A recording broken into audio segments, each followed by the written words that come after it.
Ahojte, milí priatelia. Merhaba i arkadaşlar.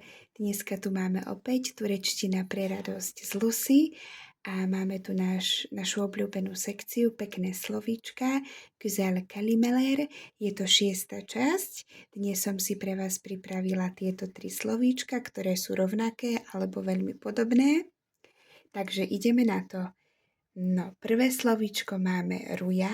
Po slovensky ruja znamená, keď sa chcú zvieratka ľúbiť, keď sa chcú páriť, že majú ruju. A v turečtine ruja znamená sen alebo snívať.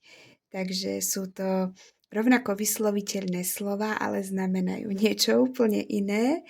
Je to také veľmi zlaté. Čiže ruja po slovensky znamená, keď sa zvieratka chcú ľúbiť medzi sebou a ruja po turecky znamená, že sme mali sen, že sme snívali. Ďalšie slovíčko je milé, zaujímavé, je to slovíčko kas, čiže keď nás bolí zub, môžeme tam mať čo? Áno, správne, máme kas.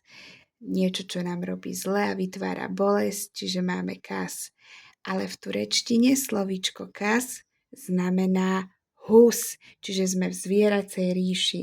A ďalej budeme aj v zvieracej ríši pokračovať so slovíčkom kedy. Lebo kedy nie je ako kedy. Kedy v slovenčine znamená, keď sa pýtame, kedy tam pôjdeš okolkej, kedy tam mám doraziť. Všetci vieme, čo to znamená. A v turečtine slovíčko kedy, ale s mäkkým i, znamená mačičku. Takže je to veľmi také zábavné. Není kedy ako kedy.